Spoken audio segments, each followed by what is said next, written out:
Em Mateus 3, é muito interessante o que acontece. Jesus foi levado pelo Espírito Santo a ser batizado por João, o seu primo, João Batista. E diz em versículo 16 do capítulo 3: batizado Jesus, saiu logo da água, e eis que se lhe abriram os céus, e viu o Espírito de Deus descendo como pomba, vindo sobre ele. E eis uma voz dos céus que dizia: este é meu filho amado, em quem me comprazo. Deus me fez olhar a declaração que ele tinha feito da pessoa de Jesus. E ele disse: esse é meu filho. Esse eu tenho prazer em dizer, em declarar para todo mundo que é meu filho. Eu parei. Quando eu vi isso, e esse pensamento veio a mim, falei: mas Senhor, como foi isso? Como que isso aconteceu na vida de Jesus? E Deus me fez pensar, eu creio que foi o Espírito Santo que falou algumas coisas que me ajudou a entender o que Deus estava querendo e o que tinha acontecido com Jesus. Por exemplo, nesse momento da sua vida, quantos enfermos Jesus tinha curado?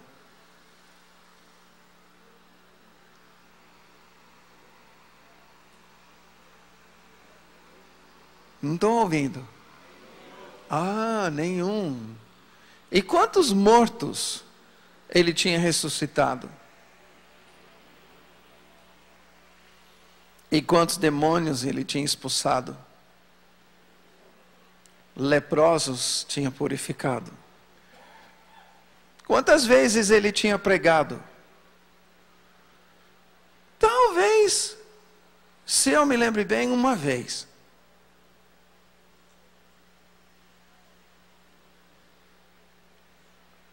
Quando ele tinha 12 anos. A Bíblia diz que ele estava no templo, quando os pais foram para uma festa em Jerusalém. Os pais foram embora com a caravana, mas ele ficou para trás.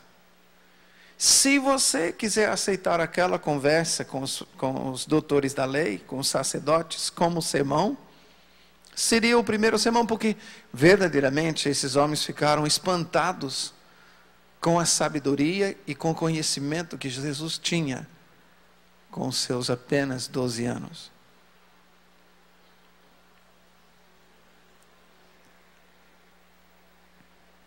Interessante é que Deus disse nessa frase: este é meu filho amado, em quem me comprazo.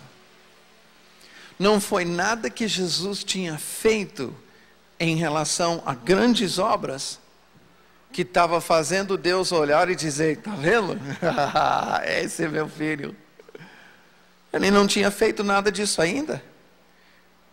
Mas veja comigo o que Deus disse: este é meu filho amado. O amor de Deus não muda. Ele pode declarar isso sobre qualquer um de nós. Em quem me comprazo significa algo um pouco diferente. Esse filho vive para me agradar. Vive para me dar prazer em vê-lo como filho.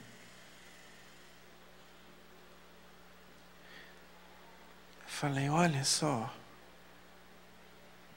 E aí Deus disse para mim: isso você deixou faz tempo. Eu tinha me envolvido no ministério, estava muito ativo, e estava trabalhando das 8 da manhã até as 11 da noite, ensinando a palavra, discipulando pessoas, fazendo muito. Mas Deus falou: você deixou de ter como o teu desejo, o desejo do teu coração, me agradar em tudo. Falei, Senhor, mas como isso? Ele me levou para ver algumas características e algumas coisas que Jesus tinha falado. Hoje nós vimos em João 8, versículo 14, todos que são guiados pelo Espírito Santo são filhos de Deus. O que caracteriza um filho de Deus é o fato dele ou dela ser conduzido, guiado pelo Espírito Santo. Jesus expressou isso da seguinte forma. Ele falou em João 5, assim, o filho por si não faz nada. Jesus estava sendo acusado de ser conduzido, dirigido por um outro espírito imundo. Eles estavam perguntando com que autoridade você faz e fala as coisas que você faz e as coisas que você fala. Eu falo, você não está entendendo. O filho, e isso acaba sendo uma característica de um filho de Deus. O filho por si não faz nada. Não faço nada por minha conta. Nada. Mas o que eu ouço o Pai falar, eu falo. O que eu vejo o Pai fazer, eu faço.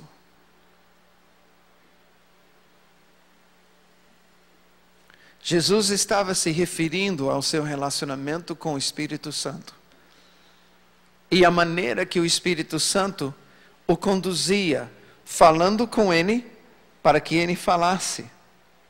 E mostrando para ele, para que ele fizesse as coisas que ele falava e fazia.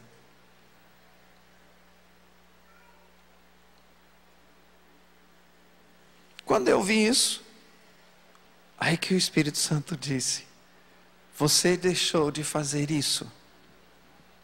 Você vive por uma cartilha.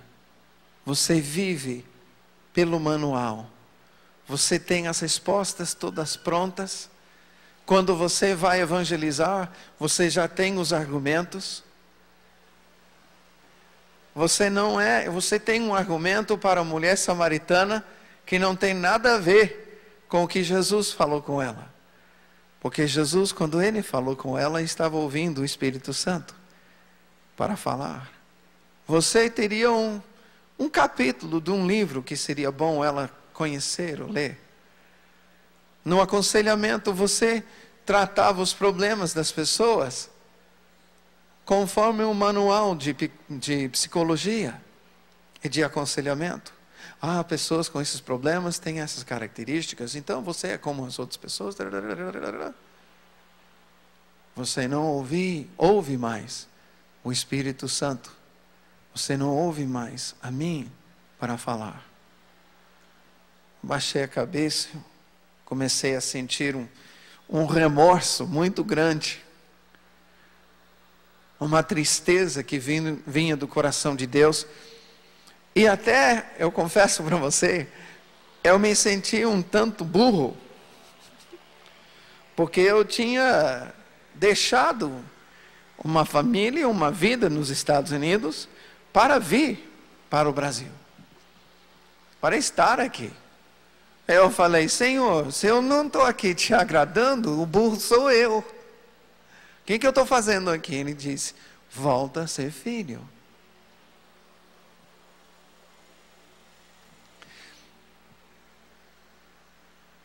Ele me mostrou algo que tinha acontecido na vida de Jesus, que é algo que Ele está querendo para todos nós. Quantos aqui têm pais? Se você não levantou a mão, você é um alienígena. Quantos aqui têm pais? Porque você pode não estar morando com eles, ou você pode até não conhecer, mas que você tem pai e mãe, tem. Né?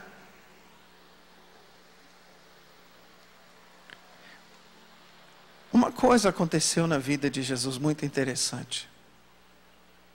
Aos 12 anos de idade, ele fez uma declaração para José e Maria, os seus próprios pais. Agora, eu sei que José não era o pai biológico, porque Jesus foi gerado pelo Espírito Santo, no ventre da Maria. A Maria era verdadeiramente a mãe de Jesus, no sentido de dar à luz a Jesus, de gerar no seu ventre Jesus.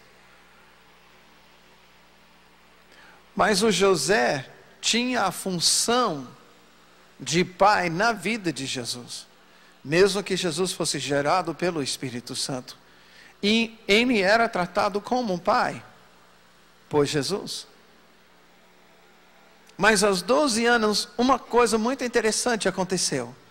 Ele estava naquela festa, os pais foram procurá-lo, e quando o encontraram, Jesus olhou para os dois. Isso é pai e mãe, imagina isso.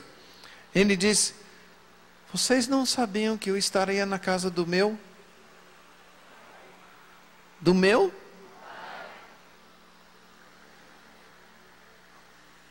Ou seja, pai, o Senhor não é meu pai. Pai, mãe, a casa que eu estou com vocês não é a casa do meu pai. Aqui é a casa do meu pai.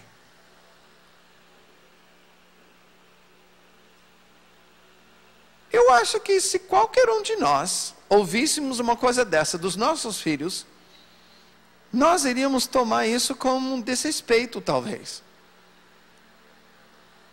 Como na casa do teu pai, menino? Eu sou teu pai.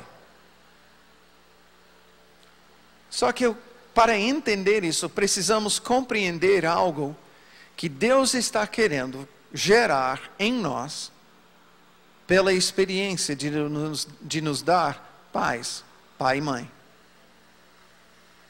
E eu quero exemplificar isso da seguinte forma, dizendo que Deus nos deu os nossos pais para gerar em nós a primeira imagem de Deus Pai. Como é que eu sei disso? É só observar as crianças. É muito interessante. Você observa um pequeno. Deixa eu ver se tem. Estão todos dormindo. Mas eu fazia uma coisa com a minha filha que era muito gostosa. Rebeca está aí? Cadê Rebeca? Sumiu. Quando ela tinha 1 ano e pouco, talvez menos. Sabe aquela brincadeira do pai que pega o filho e joga para cima? Vocês já fizeram isso com seus pais? Fizeram isso com seus filhos? É gostoso. A Rebeca amava isso. Amava. Eu não tinha força para jogar na altura que ela queria subir. E olha, eu jogava ela uns 2, 3 metros para cima de mim. Tá? Ela voava. E lá em cima ela abria os braços assim, olhando para mim, mas dava risada. Aquela risada gostosa de filho, de criancinha, que você ama ouvir. E você joga até ficar arrebentado só para ouvir a risada da criança. E eu ficava, uau! E ela, de novo, uau! De novo, uau! De novo, uau! E minha esposa do lado. Cada vez que eu jogava, ela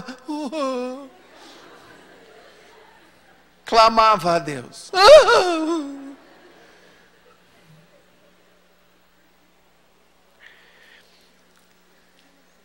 Eu quero perguntar, se eu tivesse errado numa descida dela, ela teria se machucado? Com certeza.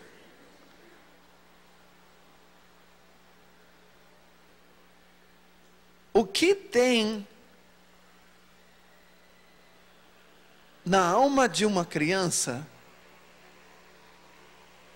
que não somente permite, mas quer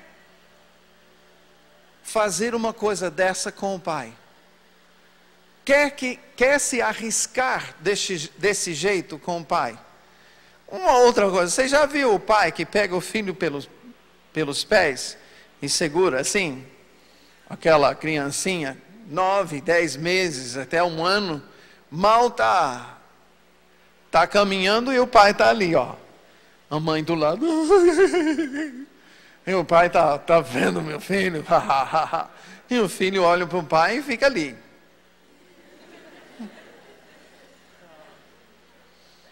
Vocês já viram isso, né? O que tem no coração de uma criança que não somente permite, mas deseja se arriscar desse jeito com o pai? Simples. Meu pai pode tudo. É todo poderoso. Não vai me deixar cair, nunca. Isso está no coração de toda criança. E cada vez que voa para o alto, experimenta e marca na vida dessa criança um conceito: meu pai pode tudo. A criança não consegue abrir a jarrinha, leva para o pai. Por quê? Pai pode tudo. Não consegue fazer alguma coisa que precisa para abrir a tampa do brinquedo, leva para o papai. Por quê? Porque papai pode tudo. Se cortou, está machucado, vai... Na ideia da criança, papai pode tudo, até me curar.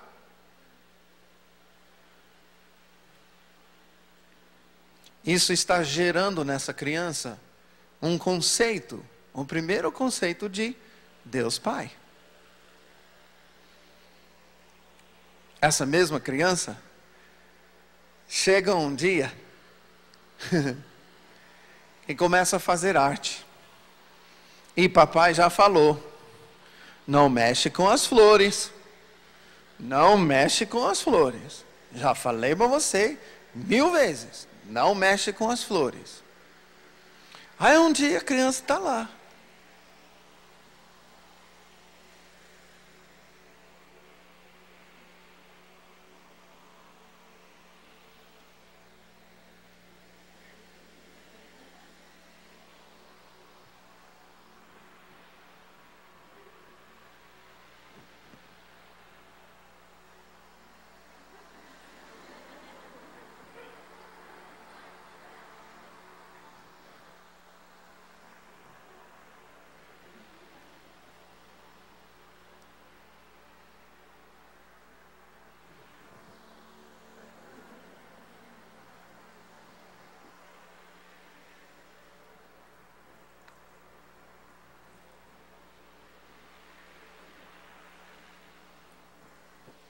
Por que a criança fica olhando?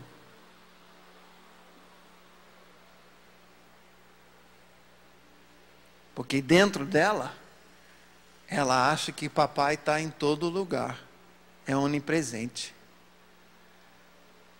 Que os olhos do papai são raio-x. Pode estar em outro quarto, outra sala da casa, mas está vendo ali. Por isso a criança fica.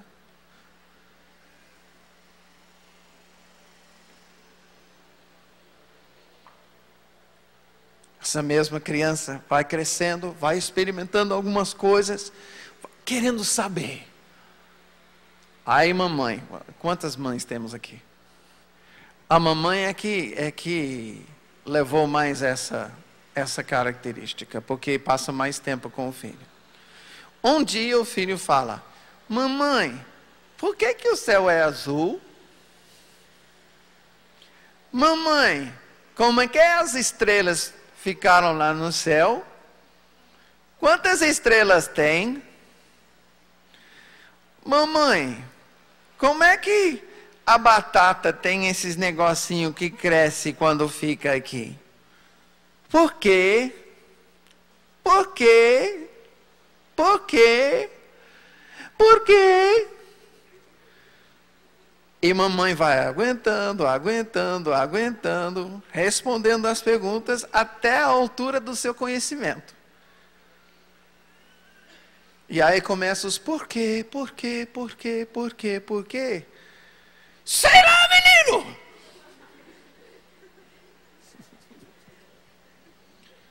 Tem mães que estão rindo muito com essa. Estão bem lembradas. Agora, por que a criança faz isso? Porque dentro dela tem uma imagem de Deus Pai sendo criado, formado. Papai e mamãe sabem tudo. Oniscientes. Mas um belo dia, 5, 6 anos de idade, nós passamos pela descoberta fatal. Meu pai não pode tudo, porque eu queria aquela bicicleta, mas ele não pôde comprar para mim. Queria aquela boneca, mas ele não pôde comprar para mim. Queria aquele vestido, mas ele não pôde comprar para mim. Papai não é onipresente, porque quando eu caí no outro dia na bicicleta do meu amigo e me esborrachei, papai não estava lá. E papai não sabe tudo.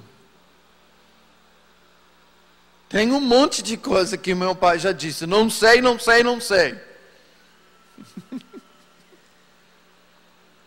E de certa forma a gente entra em crise. Mas deve acontecer uma coisa que aconteceu na vida de Jesus. Jesus, com 12 anos de idade, quando ele declarou: vocês não sabiam que eu estaria na casa do meu pai?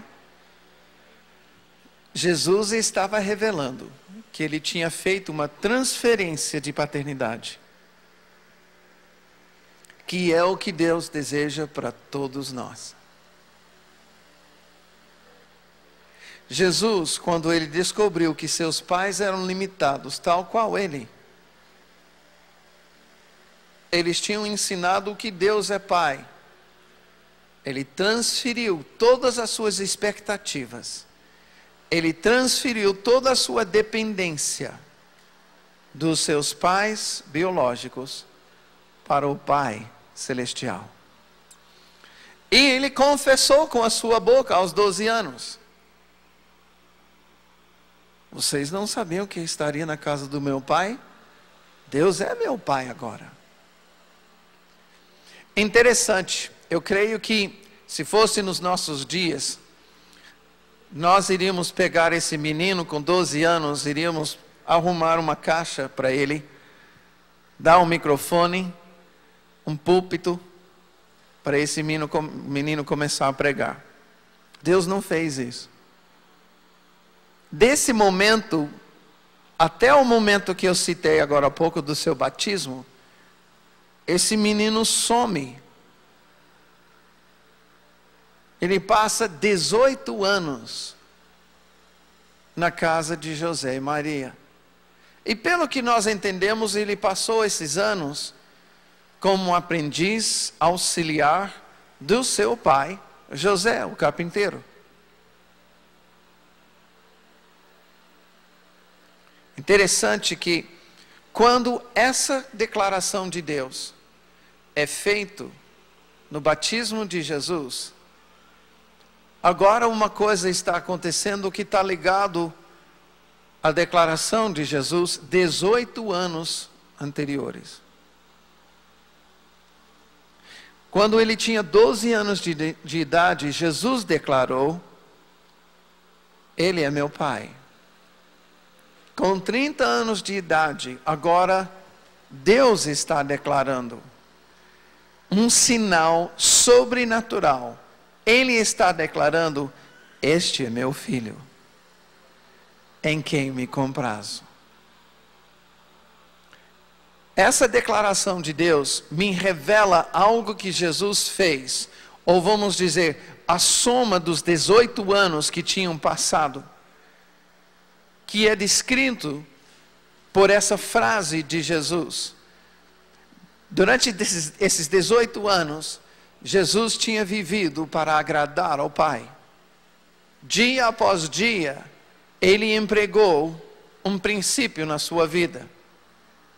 O filho não faz nada por si.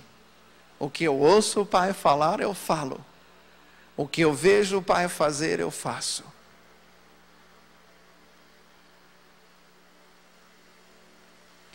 Por isso, quando Deus declara: este é o meu filho muito amado, em quem me comprazo, agora nós podemos entender um dos princípios que Deus está querendo que nós vivamos como filhos de Deus aqui. E foi isso que o Espírito Santo me mostrou em relação a ser filho. Presta bem atenção no que eu vou dizer. Um filho de Deus não é apenas um ser humano que é salvo, convertido, cujos pecados são perdoados. O que caracteriza o filho de Deus é uma pessoa que vive para agradar ao Pai.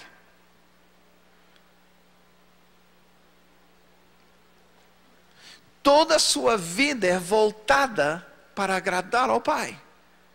E o princípio que rege então essa vida foi declarado por Jesus. O filho por si não faz nada. O que eu ouço o Pai falar, eu falo. O que eu vejo o Pai fazer, eu faço. Deus pegou esse princípio, mostrou isso para mim, me levou a um tremendo remorso, porque eu sabia que eu tinha pregado muito sem ouvir o Pai, ensinado muito sem ouvir o Pai. Eu estava ensinando coisas boas, estava falando de coisas boas, pregando coisas boas, mas não dependente de uma direção diária e momentânea do que o Pai estava falando, do que o Pai estava fazendo. Muitas vezes eu achava que eu tinha a resposta já na minha pasta. Está aqui, na cartilha, no manual. Aqui, ó. Eu abria e queria aplicar o que eu achava. Eu falei: Pai, a minha atitude está errada. Eu estou entendendo. Me perdoe. Aí eu fiz um negócio meio doido. Eu falei: Senhor, o Senhor está me propondo viver esse princípio aqui na terra como Jesus vivia. E o Senhor está dizendo para mim que esse princípio foi o segredo da vida de Jesus como filho. Ou seja, porque ele ouvia o Senhor, então ele falava as coisas que ele falava diante dos fariseus, diante dos publicanos, diante de todo mundo. Ele tinha uma resposta para tudo, porque ele te ouvia. E o Senhor está dizendo para mim que ele fazia as coisas que ele fazia. Quando o cego queria ser curado, ele agachou e catou terra na sua mão, cuspiu e passou nos olhos do cego, porque o Senhor mostrou isso para ele. Não sei como o Senhor mostrou, se ele teve uma visão, se ele foi arrebatado por 2 segundos, não sei. Mas Jesus afirma que o Senhor mostrou isso e tantas outras coisas.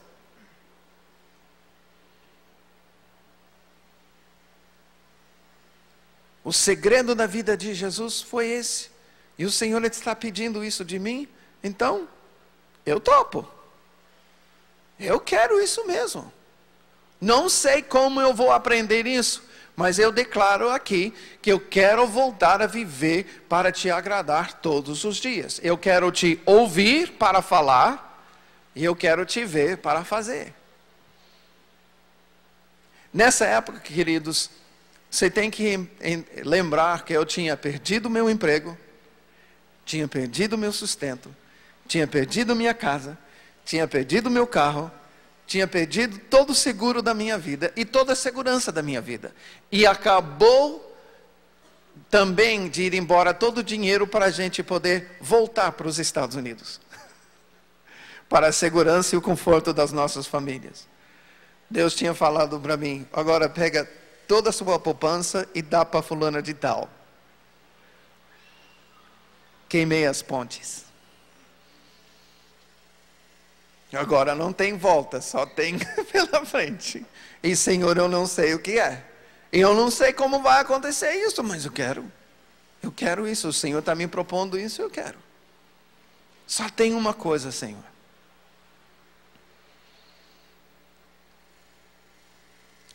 O Senhor disse para Jesus, Tu és o meu filho muito amado, em quem me comprazo.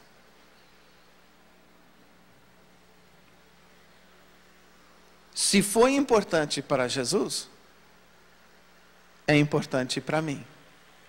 Eu topo isso, essa proposta, mas eu quero ouvir do Senhor. Não sei como, mas eu quero ouvir do Senhor. Tu és meu filho muito amado, em quem me comprazo. O fato de um evangelho falar, este é o meu filho muito amado, em quem me comprazo, é como se Deus estivesse apresentando o seu filho para todos que estavam presentes. Este é meu filho muito amado, em quem me comprazo. Mas um outro evangelho diz, Tu és meu filho amado, em quem me comprazo. Que é Deus falando com o filho. Este é meu filho amado, em quem me comprazo, mostra que Deus achava importante falar para todo mundo quem era Ele. Tu és meu filho amado, em quem me comprazo, mostra que era importante Ele saber o que o Pai pensava. Esse que ouviu essas palavras, Tu és o meu filho muito amado, era Jesus. Você entende porque quando eu vi isso, falei, Senhor, se Jesus que é Jesus, precisava ouvir do Senhor, Tu és meu filho muito amado, em quem me comprazo, quanto mais eu. Quanto mais eu. Não sei como o Senhor vai fazer isso, mas eu quero ouvir isso. Quero viver esse princípio. E eu quero ouvir do Senhor essa frase, como o Senhor falou com Jesus. Afinal das contas, Ele é primogênito entre muitos irmãos. Ele é o manão, Ele é o mano velho. Eu vou viver o mesmo princípio, o Senhor está me fazendo a mesma proposta. Falei, então eu quero. Mas eu quero ouvir a mesma coisa que o Senhor falou com ele. Foi muito interessante. A primeira coisa que Deus me deu, um belo chá de cadeira. Ah, agora você vai falar somente o que você ouviu de mim?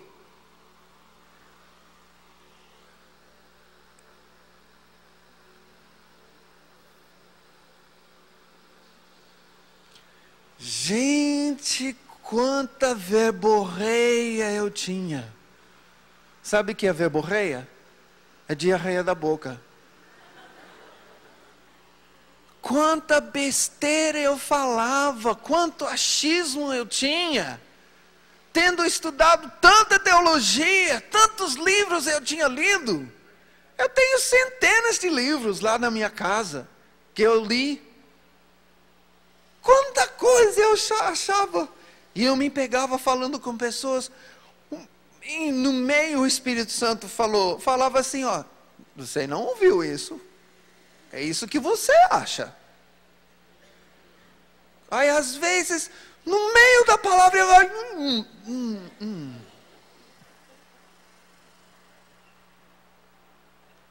Tinha acontecido uma coisa na minha vida. Eu estou desempregado, né?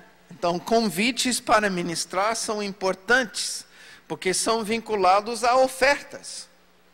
E ofertas vêm quando você vai ministrar.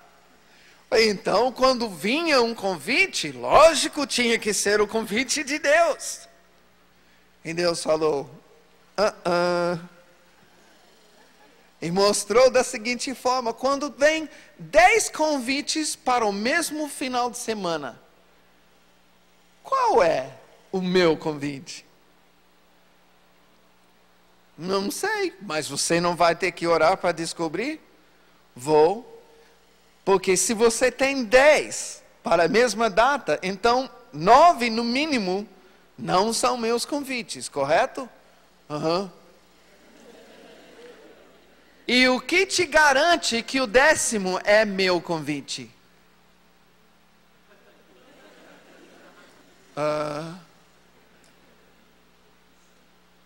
Mas o Senhor não quer que eu pregue para receber oferta para sustentar minha casa? Ué, você é empregado da igreja ou você é meu filho?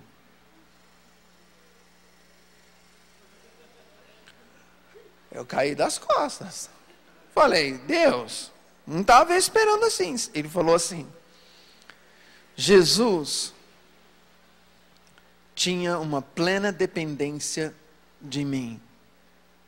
Ele parou de trabalhar e ele vivia fazendo o que eu queria.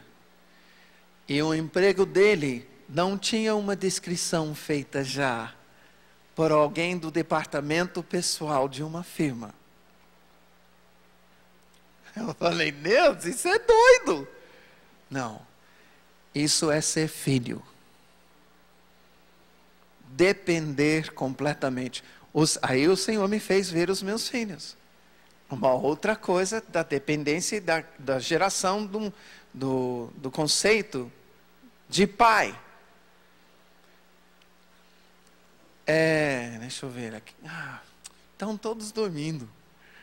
Os seus filhos nunca perguntam para vocês se amanhã vai ter comida. Perguntam? Podem perguntar, o que nós vamos comer amanhã? Mas essa pergunta revela que sabem que terá comida na mesa amanhã. Só querem saber se é do gosto delas.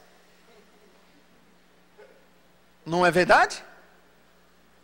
E você, quando era criança, nunca duvidou. Você não preocupava. Foi quando você tinha uns 17, 18, 19 anos. Um dia você começou a pensar em casar. Aí você sabia que você teria que trazer o sustento para o seu lar. E você começou então a se preocupar. Peraí, como é que eu vou pagar as contas? Meu filho falou comigo assim o outro dia. Pai, eu estou ficando mais velho. E eu não sei o que eu vou fazer para pagar as contas.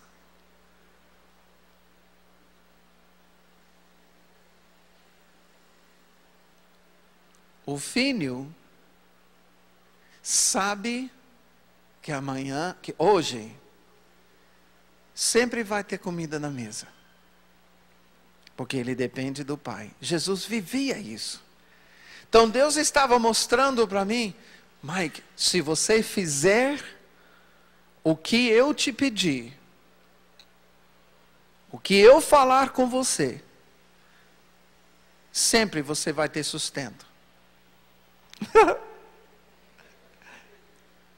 Engraçado, né?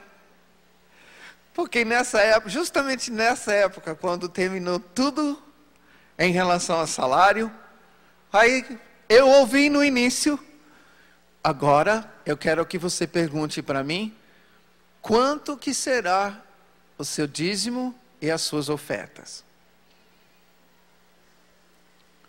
Eu, dentro de mim, eu pensei, você está brincando, né, pai? Mas eu ouvi muito claro. Aí eu perguntei, dízimo, Senhor, eu sei que é 10%. E ofertas? Ele falou, mais 10%. Falei, Senhor, 20% de nada é nada, é tremendo. Mas quando o Senhor enviar o sustento para pagar as contas que a gente tem que pagar, então não esqueça de mandar 20% a mais. Gente, impressionante. Nós não falávamos com ninguém. E todas as vezes que precisava pagar a conta, no dia que tinha que pagar a conta, não uma semana antes, 2 semanas antes, um mês antes, no dia que precisava pagar, Deus mandava o valor da conta mais 20%. Não foi uma só vez, não. Mês após mês, após mês, após mês, após mês. Eu lembro de uma experiência que foi algo que me ensinou, uma coisa que a gente vai ensinar essa semana sobre uma oração de Jesus. Mas Deus falou uma manhã, muito claro para mim, pede o pão de cada dia. Pede, vai. Nisso eu já estava discernindo mais. Agora para você entender o quanto eu tinha me desviado de ser filho, olha as coisas simples que Deus estava tratando comigo. Pede o pão de cada dia.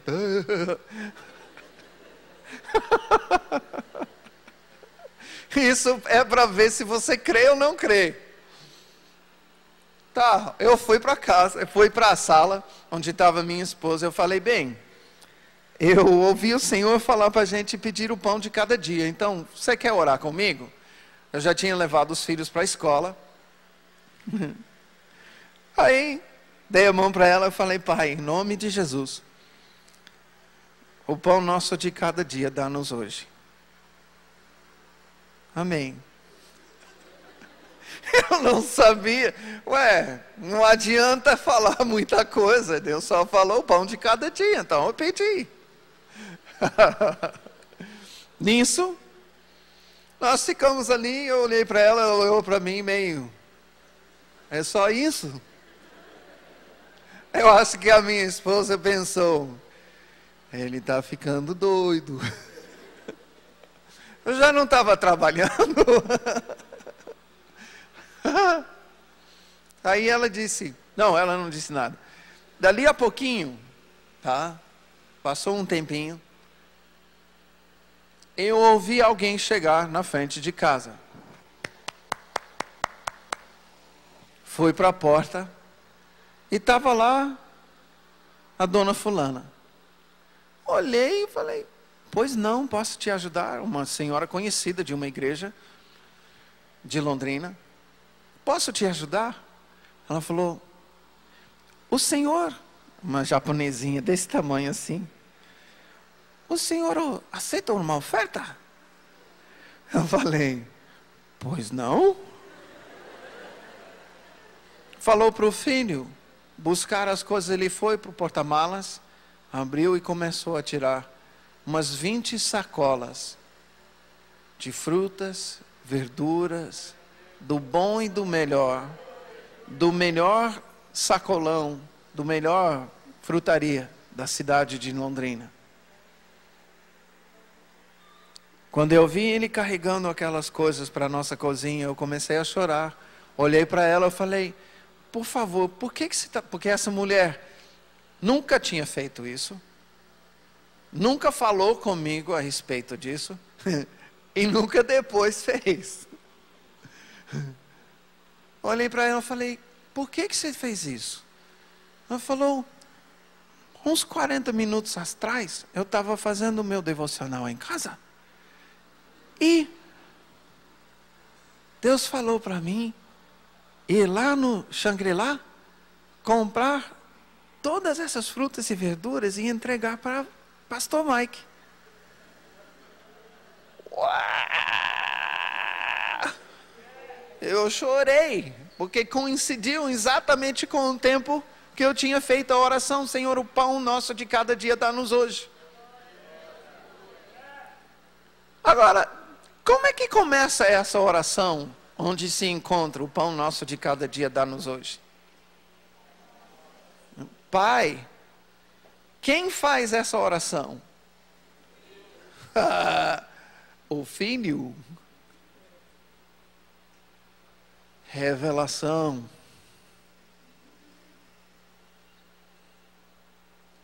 É o Filho. E é interessante, ele não pede o pão de amanhã.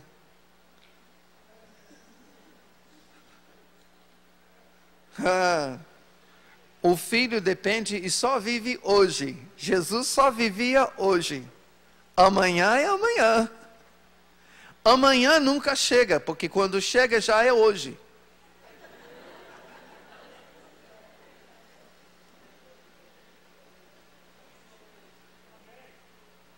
Hoje.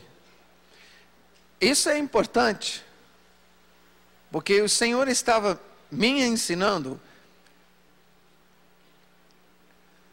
Por nascimento eu sou norte-americano. A gente não escolhe onde nasce. E com isso, algo foi formado dentro de mim, a preocupação com o amanhã. Por exemplo, tinha seguro disso, daquilo outro. Seguro disso, daquilo outro, é simplesmente a preocupação com o amanhã, não com hoje. Eu não estou dizendo que nós não devemos ter seguro, mas devemos avaliar os nossos corações se a nossa dependência e a nossa segurança está naquilo que nós podemos preparar para o amanhã, ou está nas mãos daquele que tem o amanhã nas suas mãos. Há uma grande diferença. A minha nação já faz tempo deixou de depender de Deus. Se acha, eu digo a minha nação, a nação onde eu nasci, se acha o governador do mundo, rei e príncipe que foi levantado, embora na verdade usurpou isso, não foi nem eleito, e acha que pode resolver todos os problemas do mundo, nas suas capacidades. Essa é a aberração, e eu vivia isso. E Deus estava tirando de mim todas as coisas da minha dependência e as expectativas e a segurança para o amanhã. Vive hoje, porque o filho vive hoje. Aí eu tive uma experiência, ministerialmente, eu comecei a orar, então, Senhor, o Senhor vai ter que me dar sinais para eu saber que eu tinha que ir para um certo lugar e ministrar. Eu comecei a observar que antes de receber um convite, Deus já estava colocando no meu coração, fulano vai te ligar. Aí quando fulano ligava, aí tá bom, eu vou. Se não tivesse nada disso, algum sinal, preparando, para eu saber que esse convite viria, então eu não ia. E tinha gente que ficava doido comigo. Nós queremos te convidar para ministrar na nossa igreja, mas Deus falou não. Ué, mas você tem um outro convite? Não. Que Deus falou não? Deus falou para nós sim. Mas você não é responsável pela minha obediência. Eu que sou responsável. E queridos, Deus me deixou bater a cabeça algumas vezes em atender, por querer atender. Até amigos. Triste. E tinha convite que Deus me mandava atender, e eu pagava para ir. É verdade. Não tinha oferta, mal pagou a gasolina, nem pagou às vezes a gasolina, algumas vezes. Porque Deus estava me ensinando algo. Você trabalha para mim, não para as pessoas a quem você está ministrando. Tem pastor aqui? Deixa eu ver os pastores. Estão com medo de assumir, né? Você não trabalha para a igreja a quem você ministra. É as pessoas a quem você ministra. Você trabalha pelo papai. Você não tem que prestar contas para essas pessoas no final das contas. É lógico que haverá uma cobrança dessas pessoas. Mas a cobrança final é do papai. Você tem que estar fazendo o que papai está querendo. E Deus mostrava para mim, Mike, se eu te enviar para um lugar que você tiver que pagar para ir, Mais tarde eu vou te dar num outro lugar o que você não recebeu lá. Não se preocupe. E de repente a gente estava recebendo ofertas. E eu falava, mas por que você está me mandando? Não sei. Me deu a vontade de te dar R$1.000. Ok. Legal. Um amigo meu ligou, eu tinha perdido o carro. Um amigo meu ligou e falou, olha, eu estou com uma Brasília 74, azulão. Não estou usando. Posso te emprestar. O tempo que você precisar, está na mão. Falei, amém.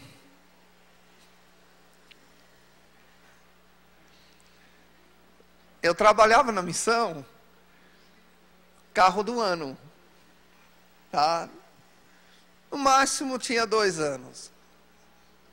Tinha um escortinho quando eu saí, bonitinho, ar-condicionado, assim, carrinho bem gostoso. Troquei para um Brasília 74, Fred Flintstone, que você viu. Eu passava pelo assoalho.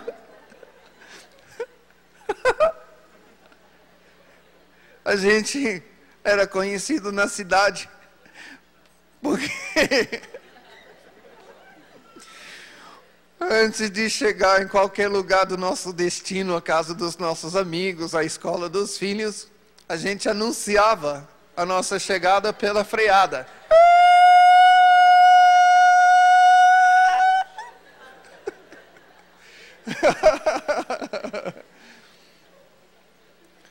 Fizemos cada viagem com esse carro. Esse carro nunca quebrou, nunca deixou a gente na mão. Tinha o ar-condicionado do Espírito Santo.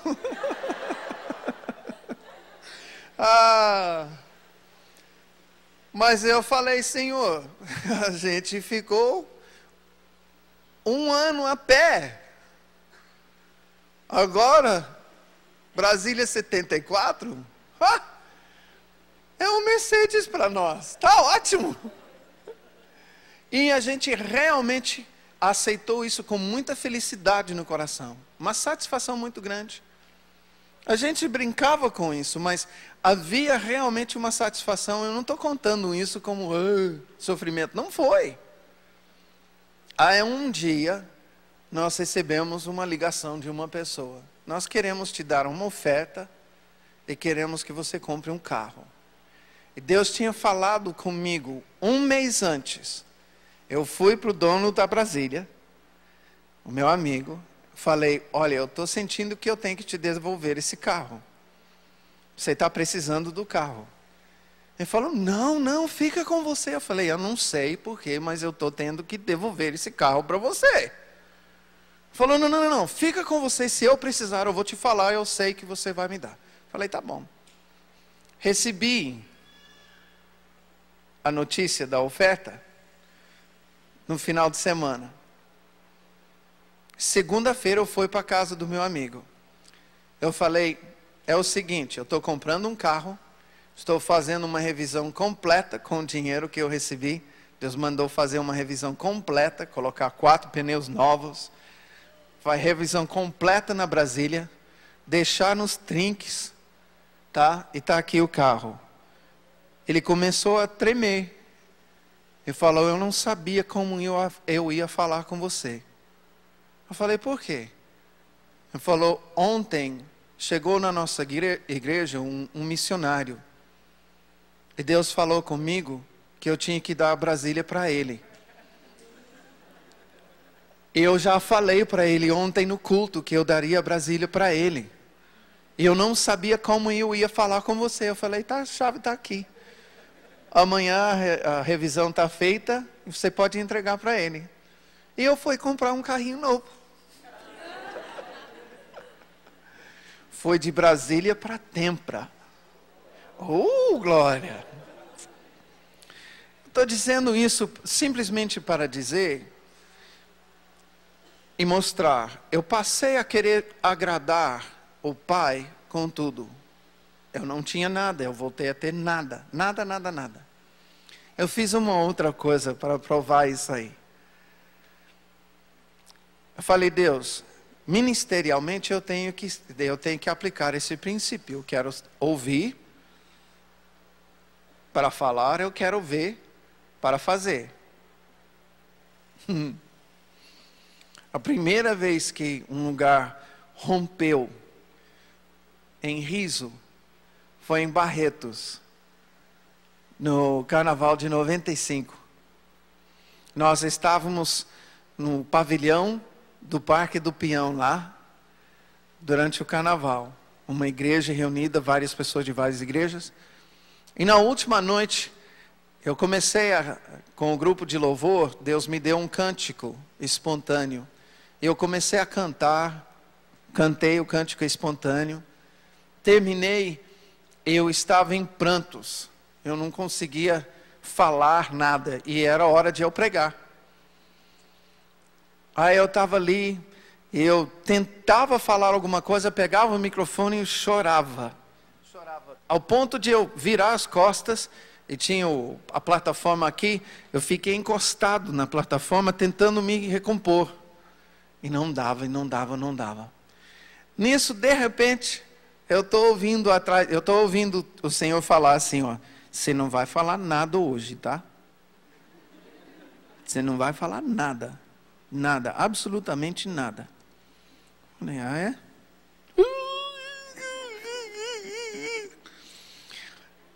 Aí eu, tá bom. Mas quanto mais eu ouvia isso, mais eu chorava. Eu acho que Deus fazia isso só para assegurar que eu não falasse nada mesmo. De repente, eu olho para o lado aqui, e está aqui na primeira fileira, o pastor e a sua esposa. A esposa do pastor, caída no chão, rolando para os dois lados e rindo, segurando a barriga e rindo. Orei e falei, ué? E quanto mais ela ria, mais eu chorava. Aí de repente eu olhei para o pastor e o pastor também caiu da cadeira. Agora, gente, eu não tinha ministrado isso ainda, isso não tinha acontecido comigo. E além do mais, eu estava chorando, eu não estava ministrando isso.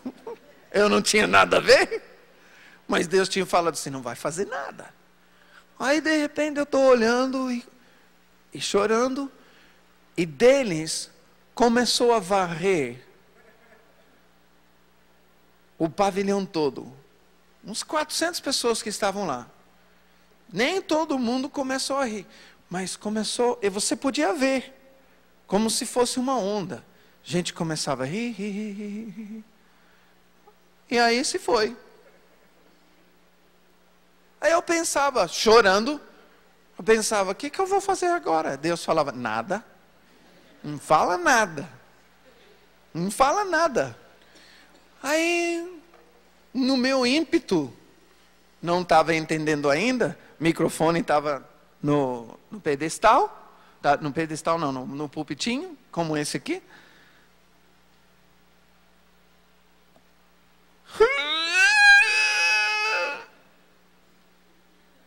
Voltava. Queria falar alguma coisa, voltei.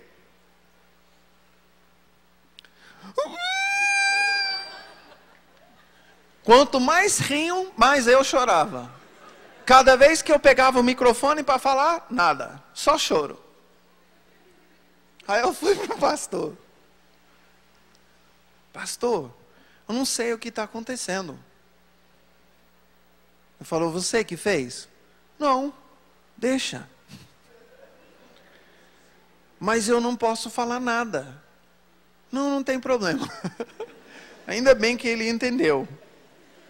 Uma outra vez, vocês conhecem Dan Duque, né? Primeira vez que eu estava com Dan Duque em Londrina. Ele chamou os pastores para ajudá-lo a ministrar ao povo, orando por cura. Eu lembro muito bem, tinha um menino que veio, tinha orado com várias pessoas, aí os pais vieram com ele, pai, mãe, ele no meio. O pai olhou e disse, olha, Ele quer que você ore com Ele.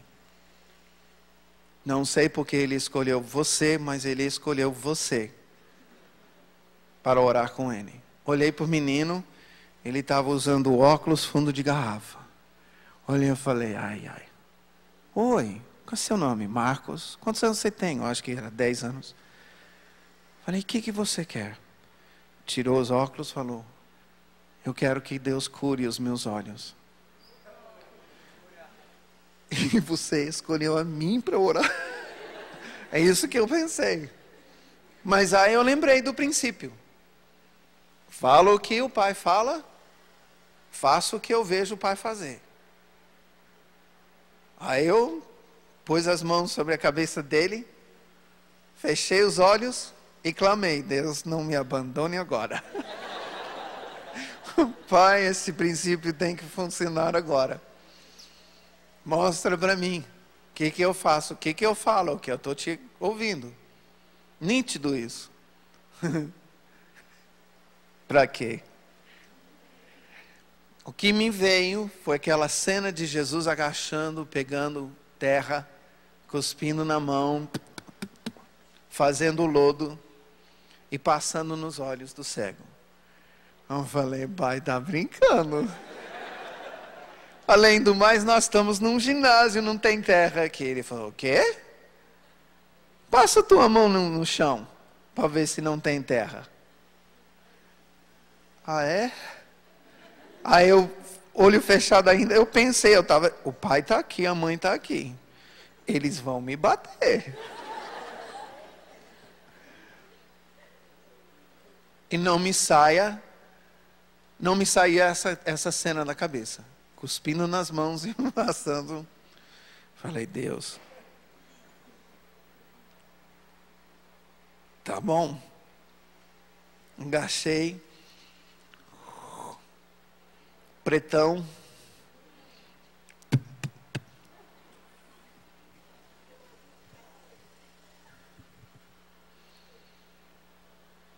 Olhei para o menino, ele olho fechado. Passei as mãos nos olhos dele. Pus a mão sobre os 2 olhos. Comecei a orar. A tendência é querer orar pelos missionários na China, na Índia, pelo marido da minha filha, pela esposa do meu filho, porque nessa hora, quando você tirar a mão, é uma criança de 10 anos. Tá? E me arrisquei diante dos pais. Eu passei sujeira nos olhos do filho. Ou funciona, ou eu devo estar de tênis para correr já já. Eu lembrei que eu resisti à tentação de orar pelos missionários. E orei, Senhor, dá vista ao Marcos. Cura a vista as vistas do Marcos. Deixei a mão ali até saiu o desespero. Tirei a mão. Perguntei, e aí? O que você não podia fazer antes que eu orei? Ele falou, sabe aquela Bíblia de letra pequena? Eu não conseguia ler sem os meus óculos. Falei, alguém tem aqui? Alguém? Eu procurei. Alguém não tinha, eu peguei. Não. Isso é grande.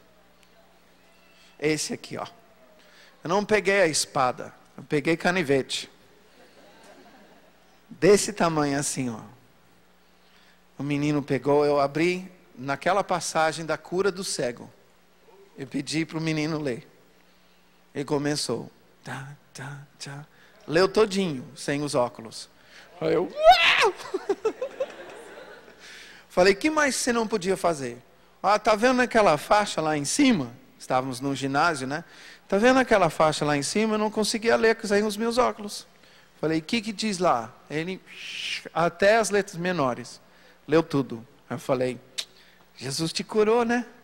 É. Engraçado. O menino aceitou isso numa boa, tipo, ué, mas é claro. Dentro de mim eu estava...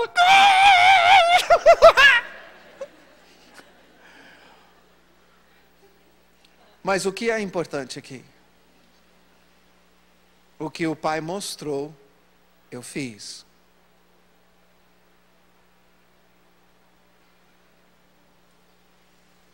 O filho por si não faz nada. O que o pai fala, ele fala. O que o pai mostra, ele faz. Porque o filho se preocupa em agradar ao pai. Primeiro, isso significa saber o que o pai quer.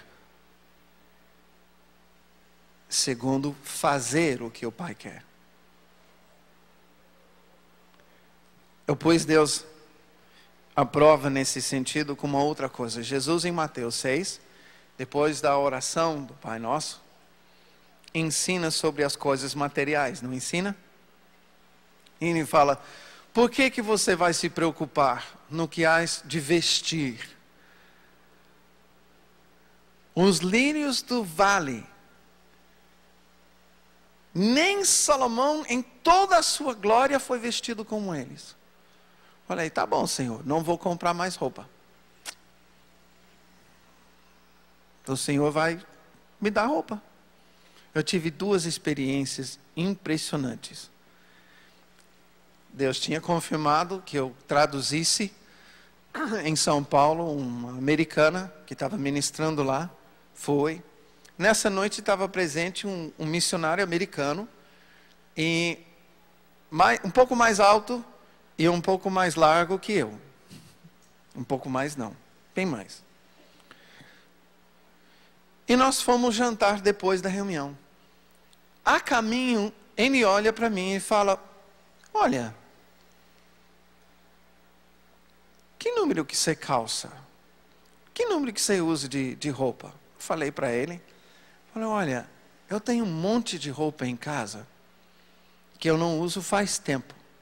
Porque ele engordou um pouco. E eu pensei, espero que fosse bem magro.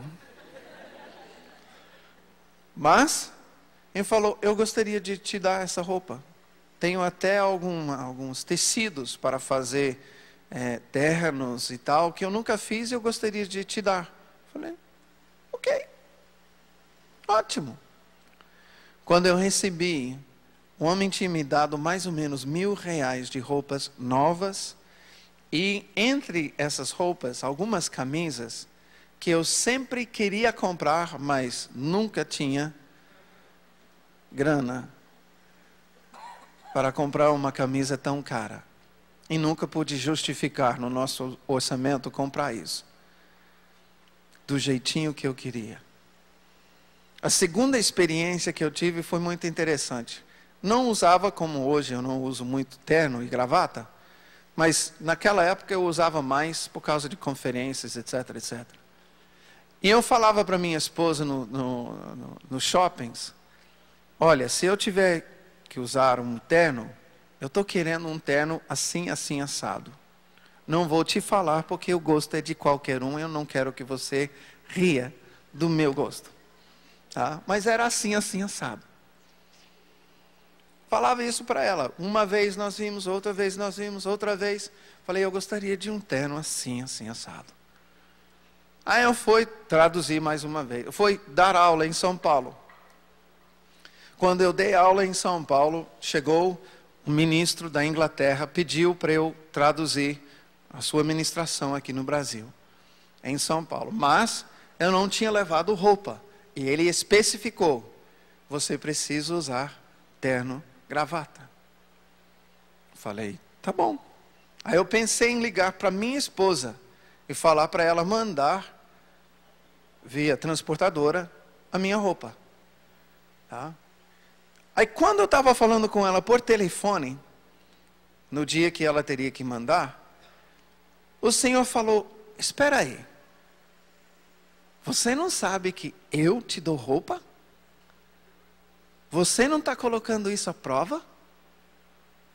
No meio da conversa eu falei, Benê, manda não, pode deixar. Desliguei o telefone, eu me lembro muito bem, eu estava num apartamento em São Paulo, sentei na cama, onde eu estava hospedado. Sentei na cama, eu orei, Pai, eles falaram que eu tinha que usar terno. Se é importante para o Senhor, então me manda um terno. Eu estou disposto a fazer do jeito que eu estou. Mas se é importante para o Senhor, então me manda um terno.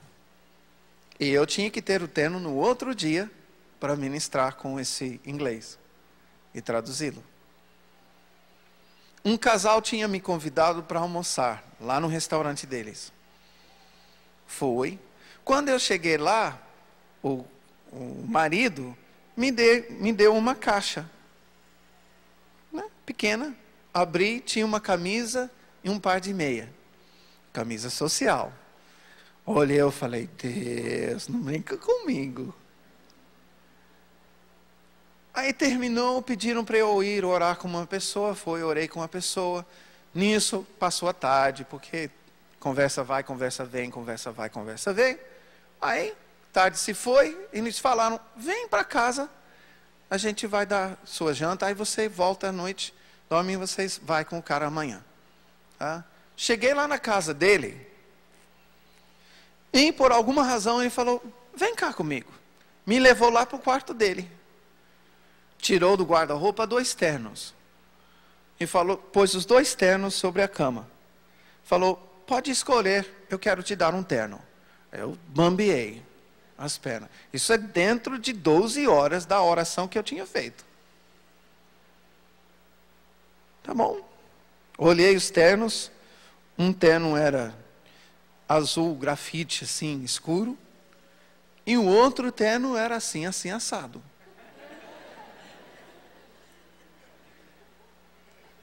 Eu pensei, os 2 são do mesmo homem. Então, Senhor, eu vou experimentar o terno azul. Foi. A manga vinha aqui. A barra da calça aqui. E não abotoou. Falei, os 2 do mesmo homem? Aí eu olhei. Falei, olha, eu acho que nem um nem o outro. Ele falou, experimenta o outro, vai. Aí, assim, assim, assado, né? Peguei, vesti uma luva. Mas eu não tinha uma gravata. Não falei nada, a não ser obrigado. Deus te abençoe muito.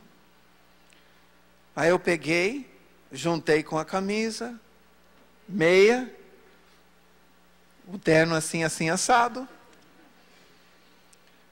Foi saindo e falou, espera aí. Você tem gravata? Eu falei, não. Ele falou, agora essa gravata já não vai servir mais mesmo? Só usava com esse terno? Me deu a gravata. Combinou com assim, assim, assado, né?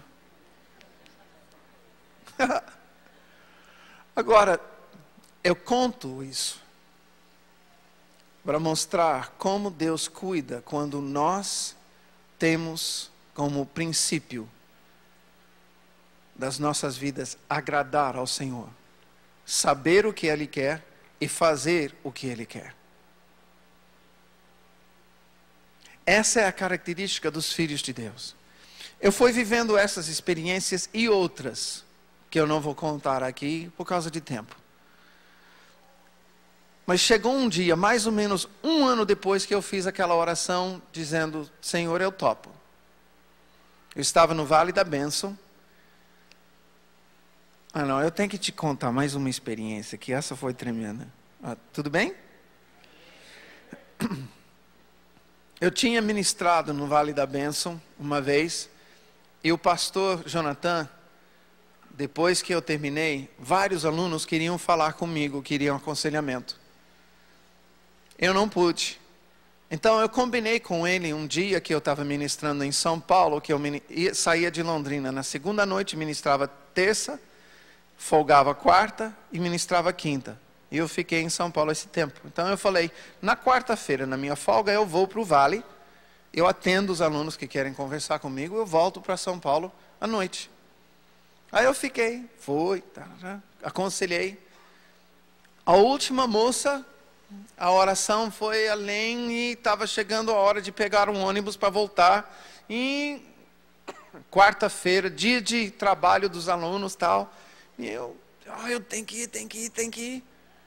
Aí eu já tinha a experiência de Deus segurar ônibus e avião para eu chegar a tempo. Eu já vi isso. Quando Deus envia e você tem que voltar, você pode chegar atrasado que o ônibus está te esperando e o avião está te esperando. Essas experiências também foram tremendas. Então eu pensei comigo, alguma coisa vai dar errado com o ônibus e vai estar me esperando lá na rodoviária de Araçariguama. Onde fica isso? Mais perdido que Sapiranga, viu? Tá. Mais longe. Olha, é impressionante.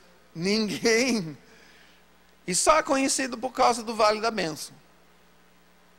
Tudo bem. Terminou, fui para a rodoviária. O ônibus se foi. Já são 7h30. Eu estou voltando para a escola no escuro. E eu estou pensando, Senhor, eu devo estar em pecado, porque o Senhor não segurou o ônibus para mim. Aí eu comecei a reclamar, e ele falou, por que reclamar? Pede carona. Aí tá bom, esquece tudo isso. Pai, eu preciso de uma carona, manda uma carona para mim. Peguei, fui para a escola. E eu falei, eu tenho que fazer a minha parte, né? Então eu fui falando com algumas pessoas para saber se tinha alguém que ia para São Paulo.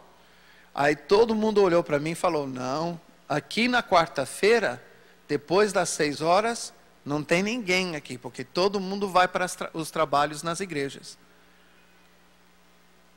Não tem ninguém mais aqui. Os carros dos alunos já foram. Falei, tá bom.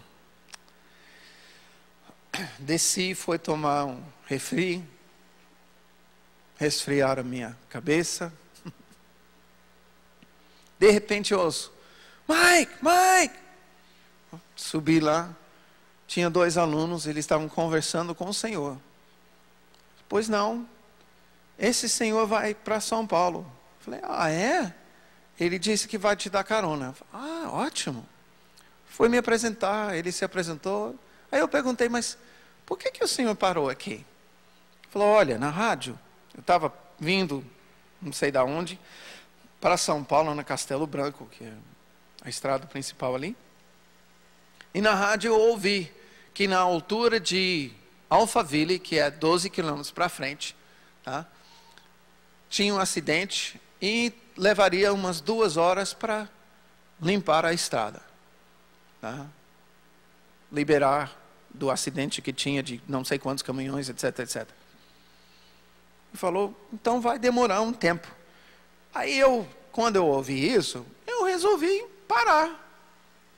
Procurar um lugar para tomar um refrigerante, comer algum lanche e tal. Eu vim parar aqui. Aí eu entrei aqui e eu vi esses 2 rapazes. Aí eles falaram para mim de você. Eu falei, ok. O senhor me leva? Ele falou, pois não. Ele perguntou, onde você vai em São Paulo? Eu falei, onde o senhor vai? Ele falou, Paraíso. Eu falei, é lá que eu vou. É exatamente onde eu precisava ir. No Paraíso tinha a escola onde eu ia dar aula. Onde eu estava ficando. Aí ótimo. Ele, tudo bem. Mas, vamos esperar um pouquinho aqui, porque, afinal das contas, vai levar 2 horas. Olhei para ele com a certeza. Eu falei, não. A única razão que você parou aqui foi para me dar carona. Podemos ir agora, que não vai ter nada. Ele olhou para mim meio estranho. Aí nós pegamos e fomos. Nem sinal de acidente. Eu não sei se tinha um anjo comentarista na rádio. Eu não sei.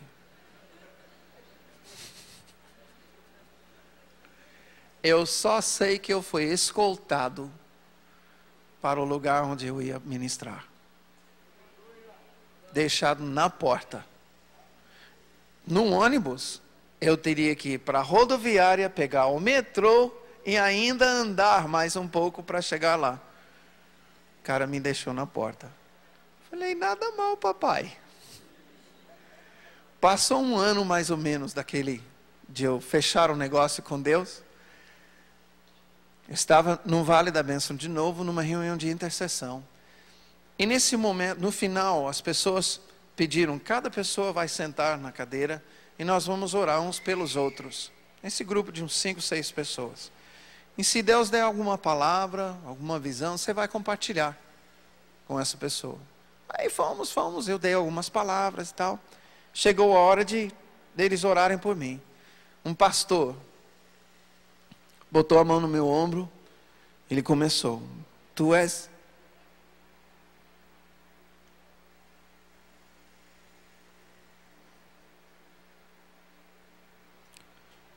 o meu filho muito amado, em quem me comprazo.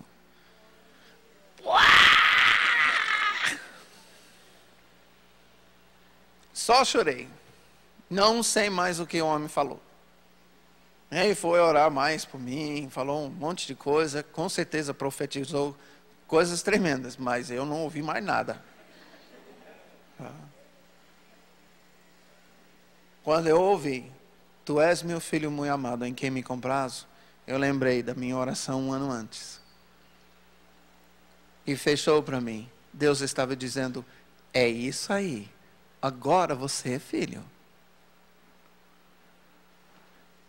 Olha, perguntei para ele, quando terminou a oração ali, perguntei, Djalma, por que você freou naquela hora? Ele disse, olha, há muitos anos que Deus me usa em profecia, e nunca eu recebi essa palavra por ninguém. E eu sabia no meu interior que essa palavra foi a palavra do Pai para Jesus na hora do seu batismo. E eu pensei comigo, eu não posso falar isso para o Mike, porque essas palavras são para Jesus. Mas o Espírito Santo gritou dentro de mim, fala! Aí que eu falei. Nisso uma intercessora que estava ali, estava do lado, ela veio e ouvindo, ela falou, é impressionante. A hora que você sentou na cadeira, eu ouvia lá no canto, Deus falar, este é meu filho muito amado em quem me comprazo. Este é meu filho muito amado em quem me comprazo. E eu, chorei de novo. Agora, por que eu conto isso? Por que eu conto toda essa história? Porque Romanos diz que a criação geme, esperando e aguardando a manifestação dos filhos de Deus, a imagem de Jesus. Uma geração de pessoas que vão viver por esse princípio. O filho por si não faz nada. O que eu ouço o pai falar, eu falo. O que eu vejo o pai fazer, eu faço. Uma geração que está interessada em agradar ao Pai, está disposta a pagar todo o preço que for necessário para agradar ao Pai. Essa geração Deus vai usar para implantar o seu reino. Essas pessoas, filhos de Deus, serão guiados pelo Espírito Santo para fazer maravilhas, para fazer proezas, para curar os enfermos, para expulsar demônios, para estar caminhando no meio da rua. E assim como nos dias de Jesus, de repente um endemoniado começa a gritar, ah! E cai estribuchando, não aqui, lá no mercado do outro lado da rua, quando você está fazendo as suas compras. O que você está fazendo aqui, ô Mike, filho de Deus? É hora de eu te expulsar, é isso que eu estou fazendo aqui. Nada de chamar o pastor, lá nada de chamar o seu líder disso, daquilo outro. Se Deus fez manifestar quando você estava lá, você é a pessoa que foi chamada para ministrar. É essa geração, esses filhos de Deus que Deus vai usar, como usou Pedro e João. Prata e ouro, não tenho. Não posso te dar dinheiro para remédio. Quantas vezes nós, como crentes, quando se pede dinheiro de remédio, damos dinheiro, quando o poder de cura está em nós? Chega. Essa geração vai ser usada para curar essas pessoas.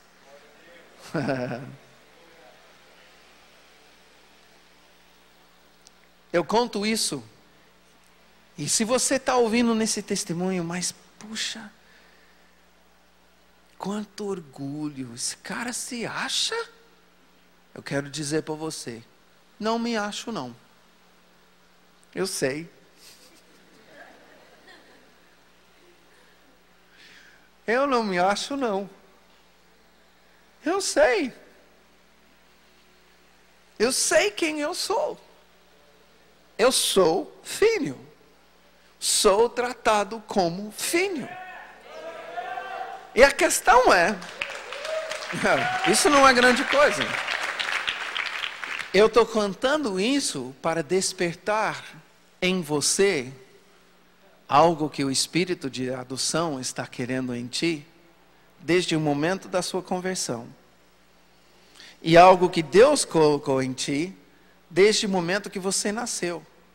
Porque é a vontade de Deus que você transfira toda a sua dependência paterna dos seus pais agora para Deus. Isso só é possível em Jesus. Eu sou o caminho, a verdade e a vida, ele disse. Ninguém vem ao... A quem? Senão por mim. Jesus é que nos leva ao Pai. O propósito da nossa conversão é nos levar ao Pai, como Jesus vivia diante do Pai. Agora, para isso, eu creio que tem duas coisas que têm que acontecer. Primeiro, semelhante à minha experiência, tem que haver um arrependimento em nós. Se você reconhece que você não tem vivido esse princípio, mas é bíblico, e Deus despertou em você esse desejo, eu quero viver assim. Não tenho vivido assim, mas eu quero viver assim. Então é hora de simplesmente dizer, Pai, me perdoa. E eu quero viver isso contigo.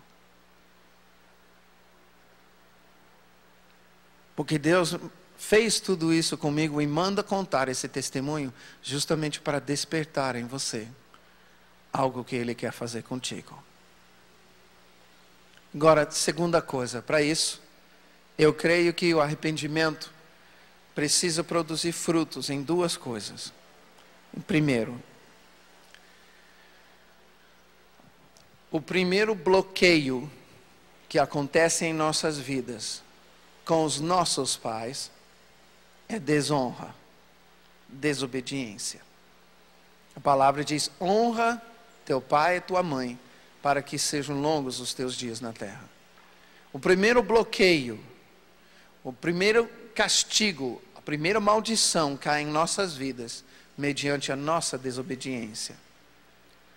Muitas vezes pessoas se convertem a Jesus, mas nunca confessam os seus pecados de infância, de juventude, a desobediência, rebeldia, desrespeito, desonra até aos seus pais. Chegam a 40, 45, 50 anos, pensa que não, me converti, tive a vida que eu tive na minha infância, eu desonrei os meus pais fugindo para casar, na bebida, quando eu entrei em adultério, prostituição, a vida desregrada que eu vivia, mas falei da minha conversão, mas nunca chegou para os pais para pedir, me perdoa a desonra que eu trouxe para o Senhor, para a Senhora. A minha desobediência, a minha rebeldia. Muitos jovens que se convertem hoje em dia não pensam em chegar nos pais para pedir perdão. Mas nós temos vivido esse princípio ao ponto de passar isso pela nação e por outras nações. E nós temos testemunho após testemunho após testemunho de jovens, de adultos que foram falar com seus pais e confessar, pedindo perdão dos pecados na infância e da mocidade, a rebeldia, essas coisas. E de repente parece que uma porta abre de oportunidades, de emprego, de relacionamentos, tudo começa a fluir o que não estava fluindo. Segunda área de arrependimento, eu acho que todo mundo leva uma certa decepção quando descobre que os pais são limitados. E a maioria de nós que somos pais reconhecemos que não somos perfeitos e nós pecamos alguma hora contra os nossos filhos. Eu já pequei contra os meus filhos e tive que pedir perdão pelas minhas palavras, as minhas atitudes. Mas alguns de nós sofremos abusos. Um abuso é o abandono. Há aqueles que, ao nascerem, os pais ou não podem ou não querem assumir o filho. E os pais abandonam esse filho. Esse filho acaba sendo colocado para o Estado cuidar ou passa a ser adotado, se for bem abençoado, adotado por alguém que assume como filho e trata como filho, e tem alguns casos desses. Mas muitos desses até são abandonados e passam de lar em lar, de casa em casa. Às vezes são filhos, crianças que são abandonadas nas ruas, outros são crianças abandonadas e vão morar com os parentes. É uma forma de abuso. Outros são abusados verbalmente. Pais que criticam muito, que xingam, pais que menosprezam, desprezam, pais que falam palavras ferinas mesmo, que acabam com o nosso ego, acabam com o nosso valor. Outros são abusados fisicamente, espancados, sofrem abusos de levar bofetadas e tapões, cintadas, que é além de uma disciplina normal de pai. Tem a hora que o pai vai aplicar uma bela palmada nas nádegas do seu filho. Mas eu estou falando de algo além, algo em que o pai se ira e ele descarrega a sua ira no filho e o filho acaba sendo muito machucado. Outros casos, filhos são abusados até sexualmente. O que precisa acontecer, das decepções até os piores abusos, Jesus ensinou na oração do Pai Nosso. Perdoa as nossas dívidas, assim como temos perdoado aos nossos devedores. E terminando essa oração, a única coisa que é repetida da oração é: se você não perdoar ao seu próximo suas ofensas, tampouco o Pai Celestial perdoará as suas ofensas. O mais próximo dos próximos em nossas vidas são os nossos pais. Jesus está dizendo: se você não puder perdoar os seus pais, tampouco o vosso Pai Celestial vos perdoará. Nesse arrependimento que precisamos para fechar esse acordo com Deus de vivermos como filhos, é necessário pedir o perdão da desonra que causamos aos nossos pais e perdoar aos nossos pais pela decepção ou pelo abuso, se for o caso. Nessa noite, eu creio que Deus está olhando para você. Ele está estendendo a sua mão para fazer a ti uma proposta. Quer viver como filho? A imagem de Jesus? Quer viver esse princípio e experimentar o que Jesus experimentava? Curva sua cabeça comigo.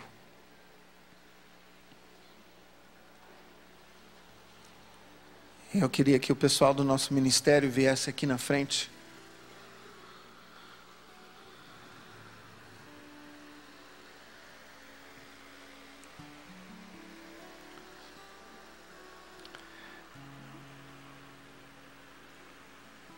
Eu creio que é uma noite em que Deus está querendo fechar um acordo contigo. Assim como Ele fez comigo. Eu sei que a experiência disso virá no dia a dia. Mas é uma hora em que você pode tratar exatamente essas coisas que eu tenho falado.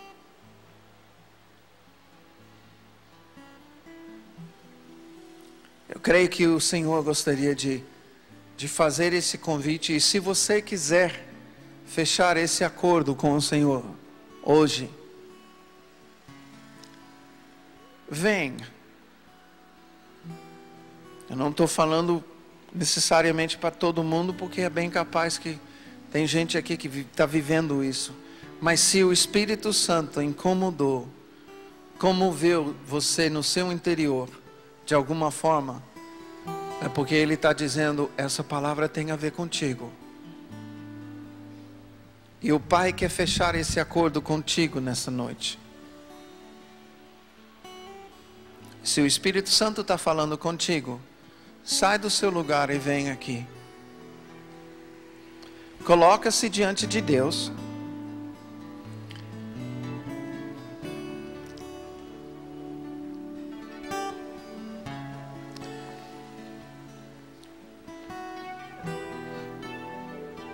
Pode utilizar todo o espaço que tem aqui até o lateral.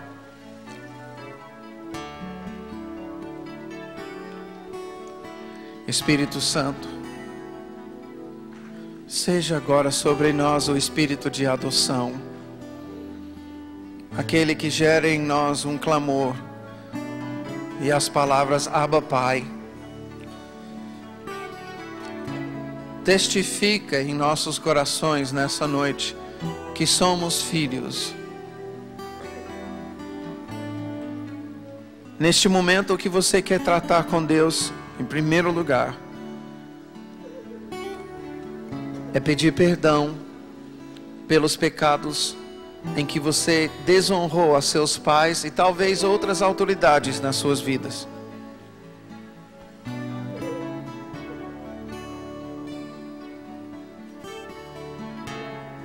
Eu creio que o Espírito Santo está trazendo em memória algumas coisas específicas que você fez. Então dá nome aos bois e confessa conforme o Espírito Santo está te relembrando.